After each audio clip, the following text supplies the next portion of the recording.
Sunil sir, ಈಗ ನಾವು ಗಮನಿಸ್ತಾ ಇದ್ವಿ, ಒಂದು ಪ್ರಶ್ನೆ ಬಂದಿದೆ, ಸೈಬರ್ ಕಳ್ಳರನ್ನ ಹಿಡಿಯೋದು ಹೇಗೆ, ಅದನ್ನ ಹೆಂಗೆ ಫೈಂಡ್ ಔಟ್ ಮಾಡೋದು ಅಂತ.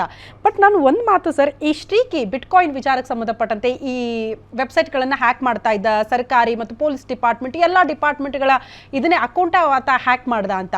ಆತ ಹೆಂಗೆ ಹ್ಯಾಕ್ ಮಾಡ್ದ ಅನ್ನೋದನ್ನ ಫೈಂಡ್ ಔಟ್ ಮಾಡೋದಕ್ಕೆ ನಮ್ಮ ಡಿಪಾರ್ಟ್ಮೆಂಟಲ್ಲಿ ಅಷ್ಟೇ ಎಕ್ಸ್ಪರ್ಟ್ ಆಫೀಸರ್ಸೇ ಇರಲಿಲ್ಲ ಅಂತ, ಅಷ್ಟು ಟೆಕ್ನಿಕಲಿ ಆತ ಫಾಸ್ಟ್ ಆಗಿದ್ದ ಅಂತ. ಈಗ ಆರಾಮಾಗಿ ಬಂದಿದ್ದಾನೆ ಬಿಡಿ, ಬಟ್ ಹೆಂಗೆ ಫೈಂಡ್ ಔಟ್ ಮಾಡೋದು ಸರ್? ಡಿಪಾರ್ಟ್ಮೆಂಟಲ್ಲಿ ಅಷ್ಟು ಎಕ್ಸ್ಪರ್ಟ್ಸ್ ಇರ್ತಾರೆ, ಅದನ್ನ ಫೈಂಡ್ ಔಟ್ ಮಾಡೋದಕ್ಕೆ ಆಗುತ್ತೆ ಅಂತ, ಹೆಂಗೆಲ್ಲ ವರ್ಕ್ ಆಗುತ್ತೆ ಅಂತ ಇದು? ಮೇಡಮ್, ಇದೇನೆಂದರೆ ಈ ದೇಶ ಇಡೀ ನಾಟ್ ಓನ್ಲಿ ಕರ್ನಾಟಕ ಪೊಲೀಸ್, ಇಡೀ ದೇಶದ ಪೊಲೀಸ್ ಒಟ್ಟು ಇಂಟೆಲಿಜೆನ್ಸ್ ಇದರಲ್ಲಿ ಫೇಲ್ವರ್ ಆಗಿದೆ. ಇದು ಇತಿಹಾಸ ಹೇಳೋದಾದರೆ, ದೇಶದ ಪ್ರಧಾನಿಯಾದಂಥ ನರೇಂದ್ರ ಮೋದಿ ಅವರು ಡ್ಯಾನ್ಸ್ ಮಾಡೋ ರೀತಿ ವಿಡಿಯೋಗಳು ಹರಿದಾಡ್ತು ಅಥವಾ ಸಿಂಗ್ ಮಾಡ್ತಾ, ಮತ್ತು ಯಾವುದೋ ಒಂದು ಬೇರೆ ಸಬ್ಜೆಕ್ಟಲ್ಲಿ ಅವರು ಬೇರೆ ರೀತಿ ಮಾತಾಡಿರೋದ್ರಿಂದ ಬಂತು. ಒಂದು ಪತ್ರಕರ್ತರ ಸಭೆಯಲ್ಲಿ ಅಥವಾ ಯಾವುದೋ ಒಂದು ಕ್ಯಾಬಿನೆಟ್ ಮೀಟಿಂಗಲ್ಲಿ ಈ ದೇಶದ ಪ್ರಧಾನಿನೇ ಹೇಳಿದ್ರು ಇದು ಔಟ್ ಆಫ್ ಕಂಟ್ರೋಲ್ ಇದೆ ಅಂತ. ಮುಂದುವರೆದು ಅದ್ರ ಬಗ್ಗೆ ಸೀರಿಯಲಾಗಿ ಮೀಟಿಂಗ್ ನಡೀತಿದ್ದಾವೆ, ಡೆವಲಪ್ ಮಾಡಬೇಕಂತ. ಕರ್ನಾಟಕದಲ್ಲಿ ಸೈಬರ್ ಒಂದು ವಿಂಗೇ ಸ್ಥಾಪನೆ ಮಾಡೋಕ್ಕೆ ಸ್ಟೇಟ್ ಗೌರ್ಮೆಂಟ್ ಅದನ್ನು ಅನೌನ್ಸ್ ಮಾಡಿದ್ದಾರೆ. ಸೈಬರ್ ಆ್ಯಕ್ಟ್ ಅಂತ ಬಂದಾಗ ಅಥವಾ ಸೈಬರ್ ಪೊಲೀಸ್ ಠಾಣೆ ಅಂತ ಬಂದಾಗ, ಸೈಬರ್ ಆ್ಯಕ್ಟಲ್ಲಿ ಇರೋದೇನು ಮೇಡಮ್, ಯಾವುದೇ ಒಬ್ಬ ಆರೋಪಿ ಹಿಡಿಬೇಕಪ್ಪ ಅಂದರೆ ಇನ್ಸ್ಪೆಕ್ಟರ್ ಅಂತದ ಅಧಿಕಾರಿಗಳಿಗೂ ಅರೆಸ್ಟ್ ಮಾಡಬೇಕಂತ ಇದೆ. ಮತ್ತು ಯಾವುದೋ ನೀವು ಬೇರೆ ಕ್ರೈಮ್ಗೂ ಈ ಕ್ರೈಮ್ಗೂ ವ್ಯತ್ಯಾಸ ಹೇಳೋದಾದರೆ, ನೀವು ಈಗ ಮಲ್ಲೇಶ್ವರಂ ಲಿಮಿಟಲ್ಲಿ ಇದ್ದೀವಿ ಅಂತ ಮಾತಾಡೋದಾದರೆ, ಬೇರೆ ಕ್ರೈಮ್ ಪೊಲೀಸ್ನವ್ರು ಏನಂದರೆ ಈ ಲಿಮಿಟಲ್ಲಿ ಆದಂಥ ಕ್ರೈಮ್ಗಳಿಗೆ ಮಾತ್ರ ಹೋಗಿ ಅವರು ಸಬಾರ್ಡಿನೇಟ್ ಪೊಲೀಸಿಗೆ ಕಳಿಸ್ಬಿಟ್ಟು ಅರೆಸ್ಟ್ ಮಾಡ್ಕೊಂಡು ಬರ್ತಾರೆ. ಸೈಬರ್ ಹಾಗಲ್ಲ. ನೀವು ಇಲ್ಲಿರ್ತಕ್ಕಂಥ ಅಕೌಂಟಲ್ಲಿ ಇರ್ತಕ್ಕಂಥ ದುಡ್ಡು ಅಮೇರಿಕಾದಲ್ಲಿ ಇದ್ದವನು ಎತ್ತಿದ್ರು ಸರಿ, ಬಿಹಾರದಲ್ಲಿ ಎತ್ತಿದ್ರು ಸರಿ, ಅದು ಇಲ್ಲೇ ರಿಜಿಸ್ಟರ್ ಆಗಬೇಕು. ಬಟ್ ಆರೋಪಿಗೆ ಅರೆಸ್ಟ್ ಮಾಡಕ್ಕೆ ಬಿಹಾರಿಗೆ ಹೋಗ್ಬೇಕಾಗುತ್ತೆ. ಕಾನೂನು ಹೇಳುತ್ತೆ ಇನ್ಸ್ಪೆಕ್ಟರ್ ಅಂತದ ಅಧಿಕಾರಿ ಅರೆಸ್ಟ್ ಮಾಡ್ಬೇಕಂತ. ಈ ಒಂದು ಸ್ಟೇಷನ್ ಇನ್ಸ್ಪೆಕ್ಟರ್ ಒಬ್ಬರು ಇಬ್ಬರು ಇರ್ತಾರೆ. ಆರೋಪಿಗಳು ಅರೆಸ್ಟ್ ಮಾಡಕ್ಕೆ ಇದೊಂದು ಸಮಸ್ಯೆ. ಕೌಶಲ್ಯ ಆಧಾರಿತ ಅಂದರೆ ಸೈಬರ್ ಮತ್ತೆ ಏನೋ ಒಂದು ನೀವು ಬ್ಲ್ಯಾಕ್ ವರ್ಲ್ಡ್ ಅಂತ ಕರಿತೀರಲ್ಲ ಮೇಡಮ್, ಅದರಲ್ಲಿ ಆರೋಪಿಗಳು ಅಥವಾ ಕ್ರಿಮಿನಲ್ ಕೃತ್ಯ ಮಾಡೋರು ಎಲ್ಲ AI ಜನ್ರೇಷನ್ ಮತ್ತು IIT ಹಂತದ ವಿದ್ಯಾರ್ಥಿಗಳು ಆ ಥರ ಕೃತ್ಯಗಳಲ್ಲಿ ಭಾಗವಹಿಸ್ತಿದ್ದಾರೆ. ಇನ್ಸ್ಪೆಕ್ಟರ್ ಅಂದರೆ ಈಗ ರೂರಲ್ ಹುಡುಗರುಗಳು ಸ್ಟೇಟ್ ಎಕ್ಸಾಮ್ ಪಾಸ್ ಮಾಡಿ ಇನ್ಸ್ಪೆಕ್ಟರ್ಗಳಾಗ್ತಿದ್ದಾರೆ.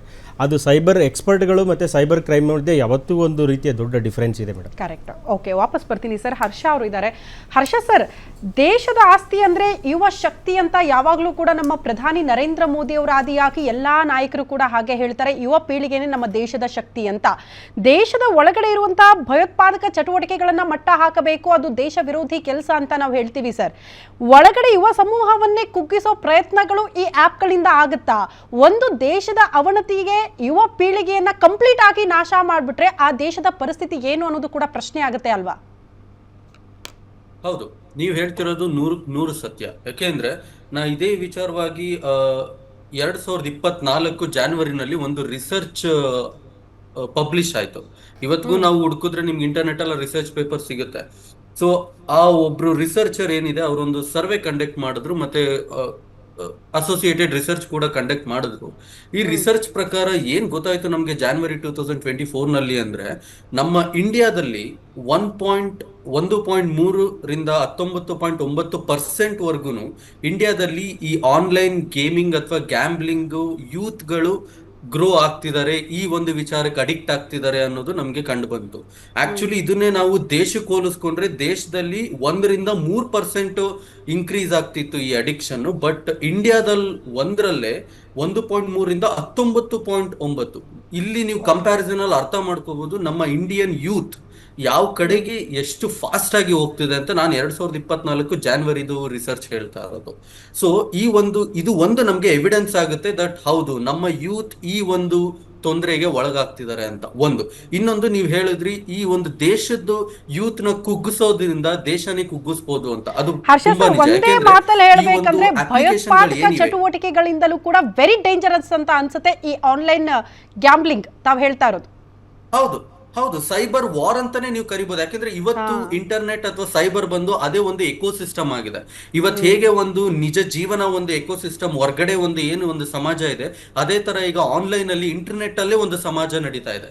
ಸೊ ಅಲ್ಲಿ ಕೂಡ ಪ್ರತಿಯೊಂದು ಏನೊಂದು ನೈಜ ಸಮಾಜದಲ್ಲಿ ಏನ್ ನಡೀತಿದೆ ಅದೇ ತರ ಅಲ್ಲೂ ಕೂಡ ರೆಪ್ಯುಟೇಷನ್ ಇದೆ, ಅಲ್ಲೂ ಕೂಡ ದುಡ್ಡು ಇದೆ, ಅಲ್ಲೂ ಕೂಡ ಅರ್ನಿಂಗ್ ಇದೆ, ಅಲ್ಲೂ ಕೂಡ ಕ್ರೈಮ್ ಇದೆ. That is why we call it a cyber crime, ಹೌದಲ್ವಾ? ಸೊ ಇದೇ ತರ ಮತ್ತೆ ನಾವು ಸರ್ಕಾರದ ಮಾತಾಡ್ತಿದ್ವಿ, ರಾಜ್ಯ ಸರ್ಕಾರ ಅಥವಾ ಕೇಂದ್ರ ಸರ್ಕಾರ ಏನಕ್ಕೆ ಈ ತರ ಇಲ್ಲಿಗಲ್ ಅಪ್ಲಿಕೇಶನ್ ಗಳನ್ನ ಏನಕ್ಕೆ ರದ್ದು ಮಾಡಲ್ಲ ಅಂತ. ಹೌದು ಸರ್ ಹೇಳಿದ್ದು ನಿಜ, ಅಲ್ಲಿಂದ ಅವ್ರಿಗೆ ಒಂದು ರೆವೆನ್ಯೂ ಹೋಗುತ್ತೆ ನಿಜ. ಅದ್ರ ಜೊತೆಗೆ ಇನ್ನೊಂದೇನು ಅಂದ್ರೆ, ಈ ಅಪ್ಲಿಕೇಶನ್ ರನ್ ಮಾಡೋ ಕಂಪ್ನಿಗಳು ಏನಿವೆ ಇವು ಆಫ್ ಶೋರ್ ಕಂಪ್ನಿಗಳು. ಇವು ನಮ್ಮ ದೇಶದ್ದು ಓನರ್ಶಿಪ್ ಇಲ್ಲ ಇವಕ್ಕೆ ಹೊರಗಡೆದು. ಆದ್ರೆ ಈ ಓನರ್ಶಿಪ್ ಹೊರಗಡೆ ಯಾರ್ದು ಅಂತ ಡಿಸ್ಕ್ಲೋಸ್ ಮಾಡ್ಲಿಕ್ಕೆ ಅವ್ರದೇ ಆದಂತ ಕೆಲವು ಲಾ ಮುಖಾಂತರ ಅವ್ರು ಅದನ್ನ ಅವಾಯ್ಡ್ ಮಾಡ್ತಾರೆ. ಅದೇ ಈ ownership it can be a terrorism or anything, ಇದು ಯಾವ್ದು ಬೇಕಾದ್ರೂ ಆಗಿರ್ಬೋದು. ಸೊ ಈ ಒಂದು ಎವಿಡೆನ್ಸ್ ಮುಖಾಂತರ ನಾವು ಹೇಳ್ಬೋದು, ನೀವ್ ಹೇಳಿದ ಅಷ್ಟು ಒಂದು ಸ್ಟೇಟ್ಮೆಂಟ್ ಸತ್ಯ. ಹೌದು. ಹೌದು. ಓಕೆ.